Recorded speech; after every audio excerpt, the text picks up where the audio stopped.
defense? Was it your defense early on, or were they just making shots? I think it was a little of both. I think we overhelped in situations that we didn't need to help. Part of it was my fault. We decided to double cook early. I think they scored 8 points against those double teams, 2 threes, and a slash down the lane for a layup. So that's a scouting report thing. That falls on our shoulders. And we got out of that and we guarded him a little bit more one-on-one, and fortunately forced him to miss some shots.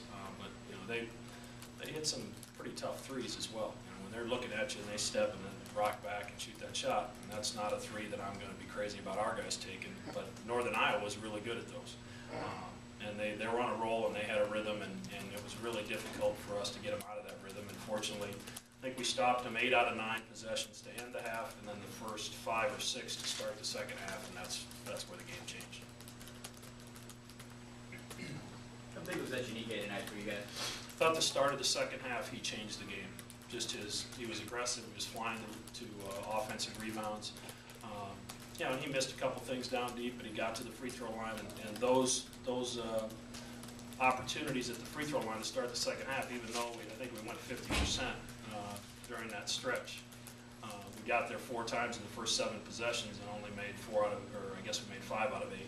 But that got us to the point where we got to the bonus a little bit sooner. So now when Grant Gibbs gets fouled late, he's going to the line instead of us taking it out again against the press. So our ability to get it in deep early and get a few of those fouls the second half was really helpful.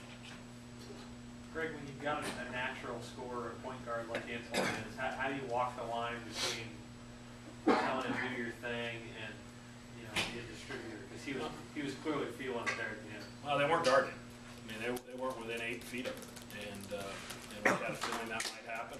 But Antoine's smart enough to understand we've got some guys in Gregory and Doug that not everybody has, that what they can do on the pole when they catch it down there. There's not a lot of people across the league that can do what they can do. So we got to get them the ball. They got to be involved in our offense, and we need to play out of it from there.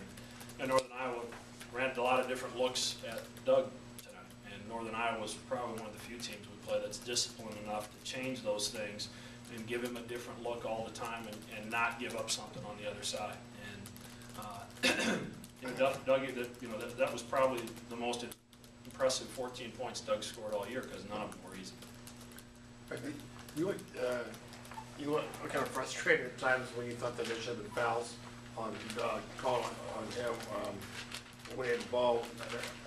I think I got pretty physical with it. Do you think? What kind of factor would that be, if you think, from now on? Will teams try to do that to him and see if he's going to see a little bit of everything? Because the reality of it is, when you're playing a guy that's the second leading scorer in the country and he's getting all the publicity that Doug's getting, if you're a league team, you get tired of that, and you don't want it to happen against you. So you're going to come up with ways to try to slow him down. And being physical is one of them. And like any coach, we're going to fight for our guys, and it's just part of our job over there. It's the game was well called. It was a pretty clean game. There wasn't a lot of free throws shot really until they fouled us at the end. The entire game. You said you were lucky to win. How important is it to get a couple wins like this during conference season? Well, I told the team after Missouri State, that was a 1-possession game with a minute and a half left, 3-point game. They hit a big 3 with a minute 30 left to make it 6, and now we're chasing. Sometimes you've got to find a way to win a game when you don't play your best. Now, a lot of the reasons we didn't play our best tonight had to do with Northern Iowa and their plan and their execution of the plan. But we weren't as sharp. We looked a little bit tired. We were flat-footed defensively to start. They picked apart our game plan early, and we had, if the last 5 minutes of the second or the first half, or 7 minutes, it's 31-20. If they take that to 15 or 16, you aren't coming back on a Northern Iowa team. Their ball control is too good. They sit out there, they dribble it around, they run the clock.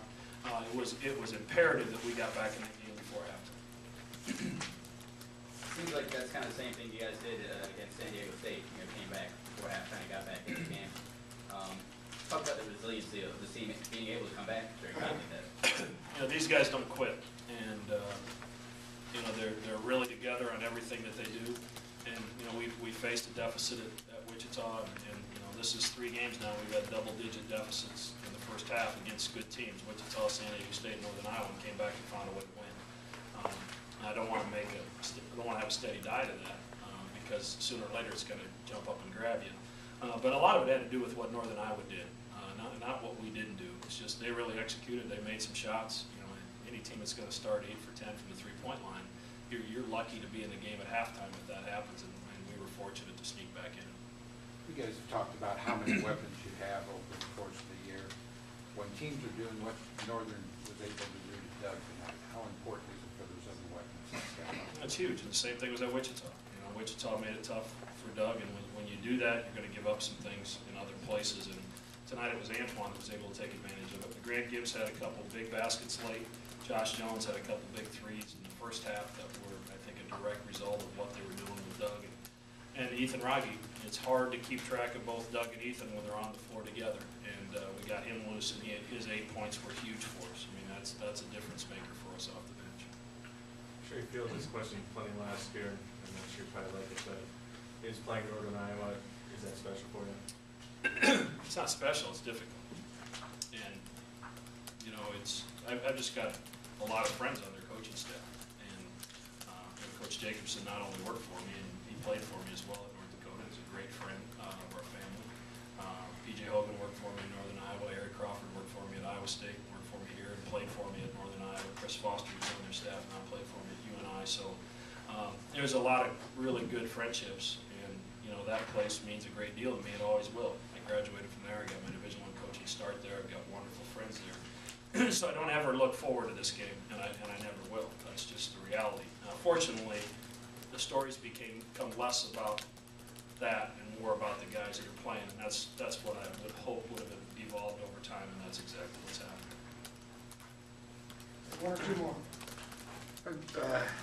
How would you characterize your defense right now? And can it get better as the season goes on? Or? It has to, but you know they scored 29 points the last, what is it, 27 minutes of the game? That's pretty good defense. And as Antoine said, you guys had to adjust on the fly, right? Yeah, well, you know, we put a little bit more pressure on them. You know, the trick with Northern Iowa is this, you know, if you get out and get extended too much, they're going to start slipping some ball screens, and then they really get you distorted. So there's a fine line between putting pressure on but not distorting your defense where they're flipping it around and shooting wide open threes. And we made them put it on the floor more the second half and try to do some stuff going to the basket. And, you know, fortunately for us, they missed some of those.